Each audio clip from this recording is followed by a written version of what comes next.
This man ran the best taco truck in town, but no one knew where he got the meat. In San Antonio, Texas, something strange began in the summer of 1997.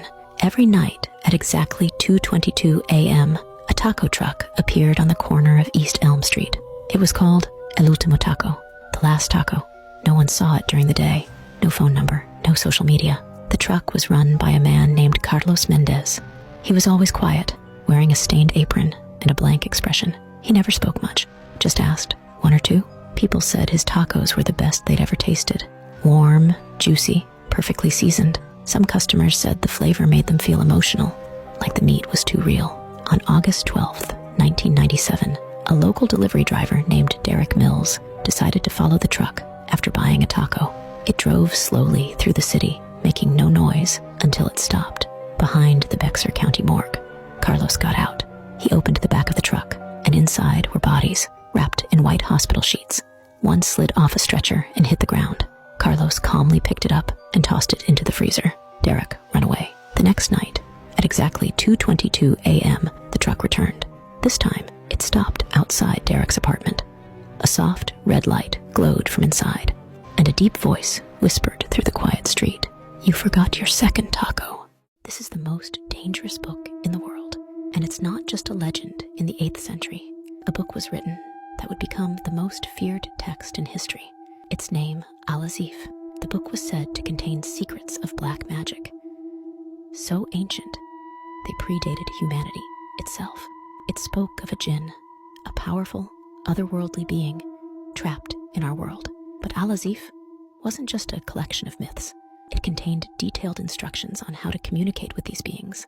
Many tried to destroy the book, but it always resurfaced as if it had a will of its own in the 19th century. Yemeni poet named Hassan al-Mansur claimed to have found a copy of Al-Azif. He spent months studying its pages, learning its secrets. One night, Hassan performed a ritual described in the book. Witnesses said they heard whispers in a language no one could understand the next morning. Hassan was gone. All that remained was his journal filled with frantic scribbles. The last entry read, "I've seen the gym. It showed me the truth. The book isn't just a guide, it's a prison. And now I'm trapped too." These twin sisters were completely wicked. In 1952, in the quiet town of Eldridge, there were twin sisters named Emily and Evelyn. They looked sweet and normal, but deep down, they were far from it. One day, a new girl named Clara moved to town and quickly became popular. This made the twins jealous because everyone's attention shifted to Clara.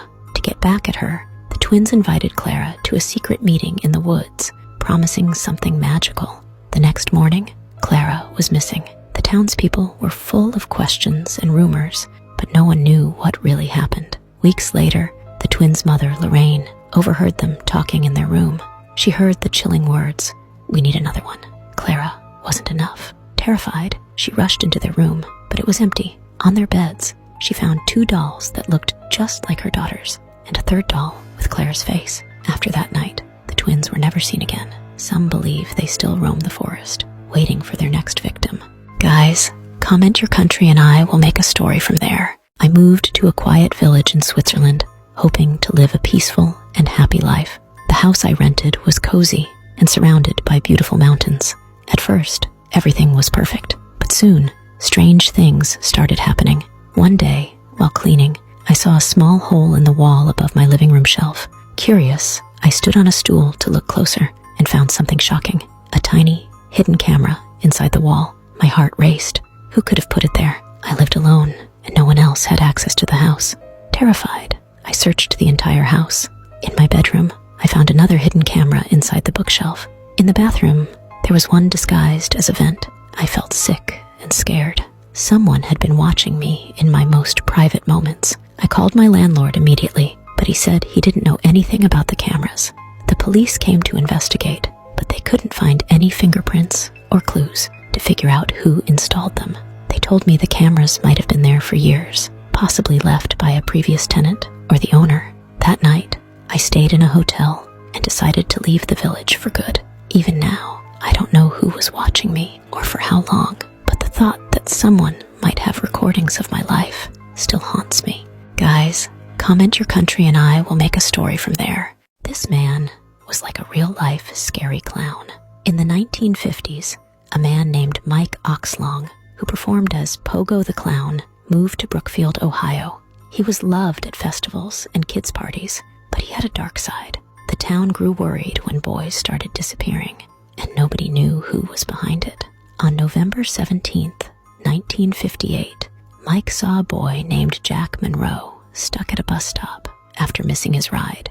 Mike offered to give him a ride and a place to stay. He brought Jack to his basement, where there was an old mattress. Jack felt uneasy, but decided to stay the night. Later, Jack woke up to strange laughter. As he explored the basement, he found a hidden room filled with Polaroid photos and tools. The photos showed the missing boys. Realizing the danger, Jack tried to escape. As he ran for the stairs, Mike appeared, dressed as a clown. His painted smile looked scary. Mike grabbed Jack and pushed him down the stairs. Jack was terrified as he heard footsteps coming closer. The friendly clown of Brookfield was hiding a horrible secret.